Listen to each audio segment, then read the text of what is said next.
Bonjour à tous de la part de Trajectoire Optimale. Nous abordons aujourd'hui dans l'épisode 3 la partie ressources humaines de la norme ISO 9001 version 2015 avec le point clé de la gestion des compétences. Il apparaît que ce thème est une évolution majeure de la norme par rapport à la version précédente. Je vais faire de mon mieux pour vous décoder les exigences et vous donner des pistes de mise en application. Un autre point majeur de la nouvelle norme, l'approche risque, sera abordé dans l'épisode 4. Pour traiter le thème en partant du global et pour aller vers le détail, nous allons d'abord évoquer des éléments de contexte et des principes qui se trouvent dans l'ISO 9000. Par exemple, dans cette carte, déjà vue dans l'épisode 1 et qui met en perspective les 7 principes de management, 2 principes traitent du sujet. En 1, le leadership, et en 2, le thème engagement du personnel qui vient de changer de nom pour devenir l'implication du personnel. Toujours dans les concepts et principes de l'ISO 9000, on peut sélectionner et isoler 3 paragraphes. Ressources humaines, sensibilisation, compétences. Je vais résumer le contenu en 6 points clés et les illustrer de la manière suivante. Plantons le décor, ici à un dirigeant, sa politique, ses objectifs, ses résultats et l'organisation qu'il a mise en place. D'abord, en point 1, le personnel est une ressource essentielle de l'entreprise. En point 2, les performances de l'entreprise dépendent du facteur humain, c'est-à-dire de l'impact des actions de chacun sur son environnement, ici l'environnement de travail. En point 3, l'implication et l'adhésion des collaborateurs sont liées à la compréhension de la politique qualité, c'est-à-dire des intentions et des orientations du dirigeant, mais aussi aux résultats que l'on veut obtenir. En point 4, il faut sensibiliser le personnel pour qu'il comprenne les responsabilités qui sont les siennes et montrer comment ces actions contribuent aux objectifs de l'entreprise. On peut le faire pour un collaborateur, ou pour une équipe, ou pour un service. On retrouve ici l'idée de la chaîne de valeur ajoutée.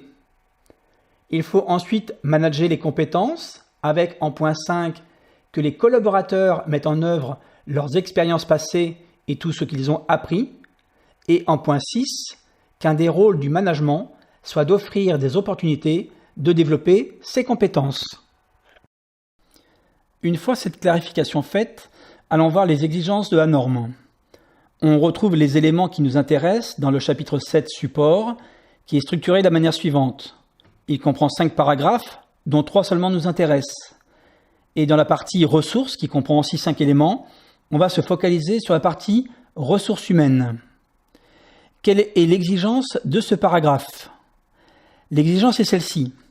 L'entreprise doit déterminer les ressources humaines qui lui sont nécessaires, bien sûr disposer de ces ressources afin de mettre en œuvre efficacement son système de management de la qualité et les processus.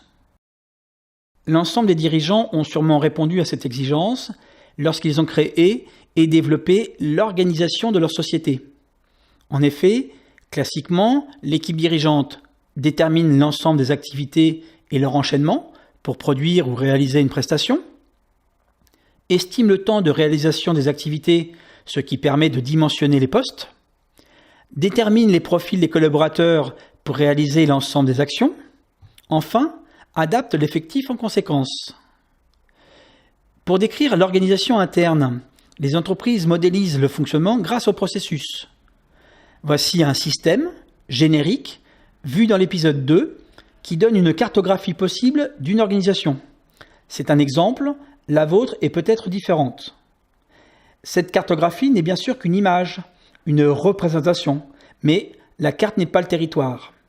C'est une vision à plat, donc une réalité partielle et incomplète, mais qui a l'avantage de donner une illustration simple et accessible à tous. Pour répondre aux besoins d'efficacité de votre entreprise, tout en répondant aux exigences normatives, il est possible de décrire votre organisation ressources humaines dans un processus qui aura pour finalité de disposer à court, moyen et long terme de collaborateurs compétents, concernés et impliqué. On peut supposer que parmi les étapes de votre processus, il peut y avoir attirer les collaborateurs qui possèdent les compétences que vous recherchez, recruter et intégrer les nouveaux collaborateurs en leur apportant les connaissances spécifiques à votre entreprise, accompagner, former et aider au développement des collaborateurs avec l'idée de capitaliser sur les talents et les différences de chacun, évaluer les collaborateurs et peut-être d'autres étapes à votre convenance.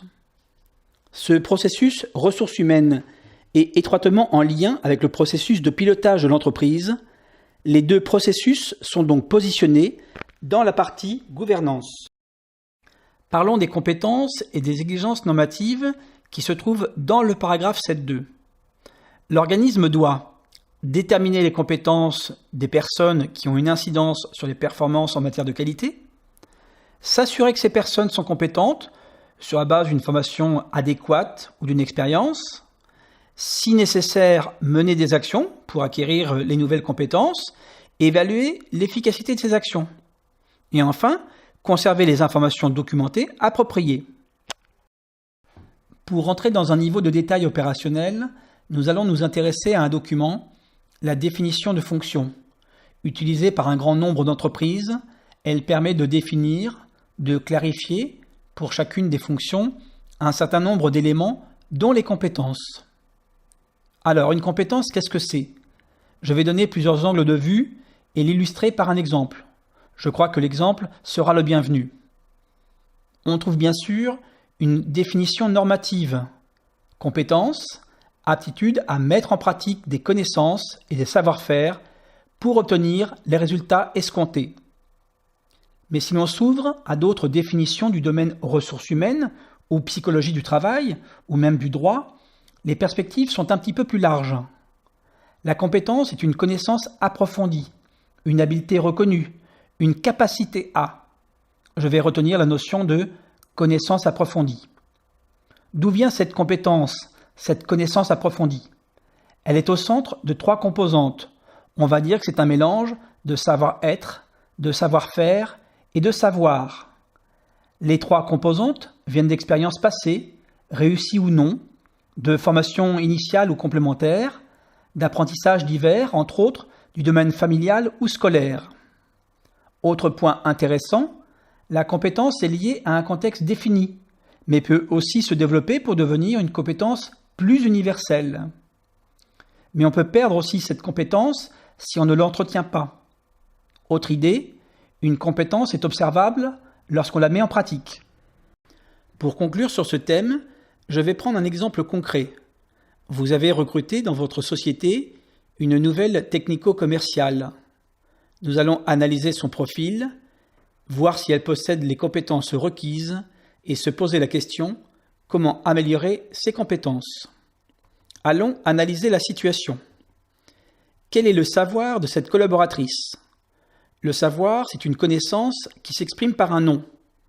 Comme elle a fait un stage d'intégration dans l'entreprise, qu'elle a un tuteur interne qui l'a accompagnée en clientèle, vous statuez, elle connaît les spécificités des produits, elle connaît les tarifs et la marge générée, elle connaît l'avantage concurrentiel des produits. Comment est son savoir-être? Le savoir-être, c'est un comportement qui s'exprime avec un adjectif. Son tuteur et ses collègues peuvent témoigner. Elle est attentive aux remarques de ses interlocuteurs, elle est disponible pour répondre aux questions, elle est patiente. Enfin, quel est son savoir-faire? Le savoir-faire, c'est une habileté qui s'exprime avec un verbe. Ses années d'études, son stage en entreprise et une courte expérience chez un concurrent vous amènent aux 3 remarques sur son savoir-faire. Elle a un talent de négociatrice, elle sait mettre à l'aise un client, elle sait reformuler la demande du client pour le traduire en spécification produit. Alors, quelles sont quelques-unes de ces compétences? Un sens réel du service, une capacité à traiter un nombre important de problématiques clients plus ou moins complexes, une capacité à fédérer les services en interne autour d'une demande spécifique d'un prospect. Donc, elle a bien quelques-unes des compétences requises. Et pour les faire évoluer, un accompagnement terrain avec un commercial expérimenté, des stages sur les nouveaux produits, Des participations à des groupes de travail internes vont lui assurer une montée en compétences. Donc, vous ne vous êtes pas trompé dans votre recrutement. Félicitations! Cette vidéo est maintenant terminée et je vous donne un conseil précieux. Suivez toujours votre trajectoire optimale.